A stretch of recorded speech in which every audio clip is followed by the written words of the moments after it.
Good morning. This is Andy Miller at Lazy Mountain Bible Church, and I've just got a couple thoughts here from 1 Corinthians I want to share with you.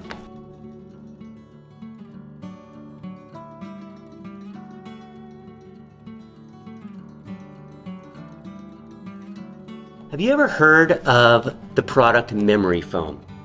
You lay on it and then it remembers the impression that you made on that? Well, I hear it's a wonderful product. And as I was thinking about this passage, I realized that humans are a lot like memory foam. We remember the imprint that other people make on us, both positive and negative. And when we remember the good things that people do, how they speak into our lives or encourage us, that's healthy for our relationships. But what if we are remembering all of the negative things?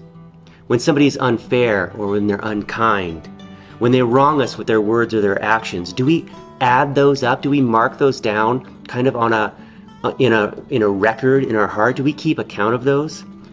Well, if you do, you're not alone. This is a common problem for people because people have great memories. However, as a Christian and for a Christian, when our number one determination as a disciple of Christ is to become like Christ in all things, when we keep a record of wrongs, that is simply wrong. The Bible tells us in 1 Corinthians 13 verse 5 that love does not take into account a wrong suffered. Harboring a list in our heart of wrongs suffered becomes a major hindrance for us in extending love to that person.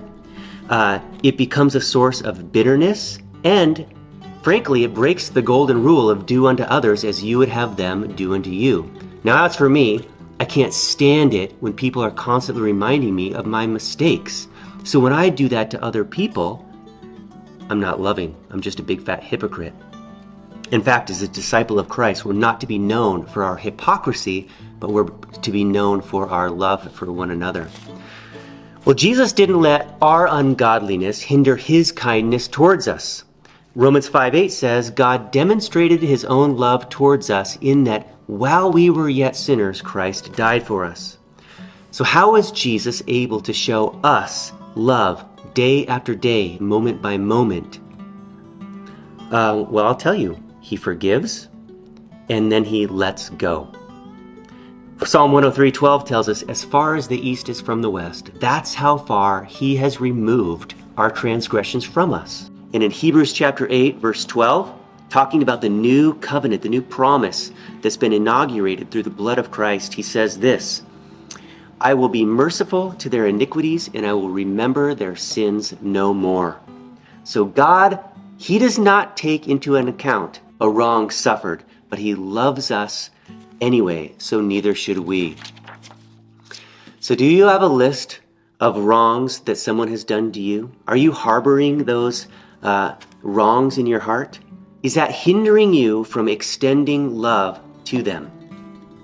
Well, may we follow the example of Christ and forgive them and let go and love them anyway. Have a good day. Go in the grace of God.